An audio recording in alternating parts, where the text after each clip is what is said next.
গরুর মাংস যেভাবেই রান্না করেন না কেন খেতে কিন্তু দুর্দান্ত লাগে। তবে এক এক সময় এক এক মশলা দিয়ে রান্না করলে এক এক রকম স্বাদ পাওয়া যায়।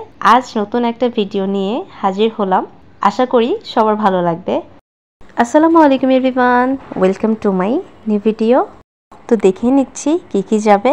2 টেবিল চামচ জিরা, 1 টেবিল চামচ শাহি জিরা, 6টা শুকনো মরিচ, 7টা লবঙ্গ, 6টা দারচিনি, 1 টেবিল চামচ কালো গোলমরিচ, 7টা এলাচ, 3টা আস্ত তেজপাতা আর 3 টুকরো জয়ত্রী।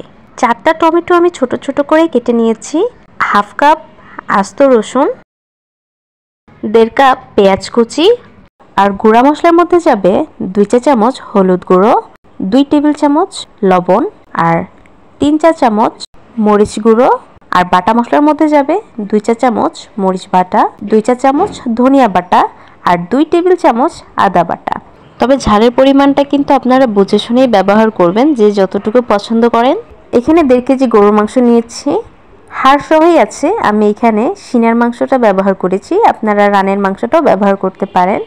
আর আমি মাংসটাকে একটু গরম পানি দিয়ে ধুয়ে নিয়েছি। এখন সবগুলো মশলা একে একে অ্যাড করে দিচ্ছি। আর লবণের পরিমাণটা আমি যতটুকু রেখেছি, পরবর্তীতে যদি লবণ লাগে সেটা টেস্ট করে দিয়ে দিব।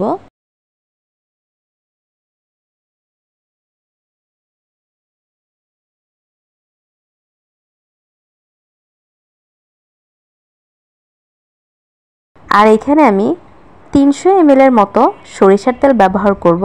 আমি রান্নাটা সরিষার তেল দিয়ে করছি, আপনারা চাইলে সয়াবিন তেল দিয়েও করতে পারবেন।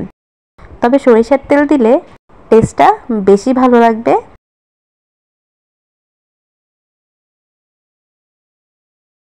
তো আমি প্রথমে কিন্তু কোনো পানি ব্যবহার করব না। এখানে মাংস থেকে যতটুকু পানি বের হবে সেটা দিয়েই মোটামুটি রান্না করে নেব। তো ঢেকে দিচ্ছি।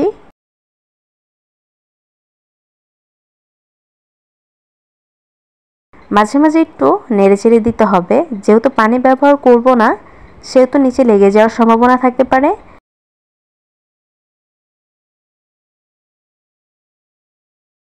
তো দেখতেই পাচ্ছেন মাংস থেকে অনেকটা পানি ছেড়ে দিয়েছে। তো এই পানিটা শুকানো পর্যন্ত অপেক্ষা করব, আর পানিটা শুকিয়ে গেলে পানি ব্যবহার করব। মশলাগুলোও কিন্তু ভালোভাবেই কষে গেছে, তেলটা ছেড়ে দিয়েছে। এখন আমি 2 কাপ পানি দিয়ে দিচ্ছি।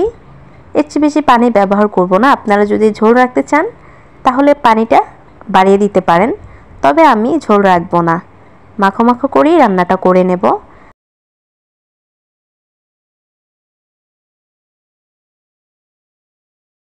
তো পানি দিয়ে বেশ কিছুক্ষণ রান্না করে নিয়েছি, আর মাঝে মাঝে একটু নেড়ে চেড়ে দিচ্ছি। তো অপেক্ষা করছি একদম পানিটা শুকিয়ে যাওয়া অবধি, মানে মোটামুটি মাখো মাখো অবস্থায় আসা অবধি। তো আর কিছুক্ষণ রান্না করব।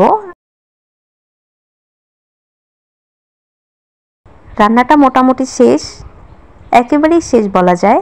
এই পর্যায়ে আমি এখানে দিয়ে দিচ্ছি 1 চা চামচ চিনি। ভাবতে পারেন কেন চিনিটা দিচ্ছে, তবে চিনি দেওয়ার পর মাংসের টেস্টটা কিন্তু দ্বিগুণ হয়ে যাবে। আপনারা খাওয়ার পরেই বুঝতে পারবেন। আর এই মাংসটা আপনারা একদম সাদা ভাত আর পরোটা দিয়ে খেতে পারেন। আচ্ছা, এখন বলুন তো, মাংসটা রান্না করতে গিয়ে খুব বেশি ঝামেলা মনে হয়েছে বা খুব বেশি সময় লেগেছে? একবার মাখাচাকা করে বসিয়ে দিলেই কিন্তু হয়ে যাচ্ছে। তো এই হচ্ছে মাংসের ফাইনাল লুক। আশা করি ভিডিওটি সবারই ভালো লেগেছে। ভালো লাগলে সবাই শেয়ার করবেন আর কমেন্টে অবশ্যই জানাবেন কেমন হয়েছে। আজ এই পর্যন্তই, আবার নতুন রেসিপি নিয়ে হাজির হয়ে যাব। সবাই ভালো থাকবেন। আল্লাহ হাফেজ।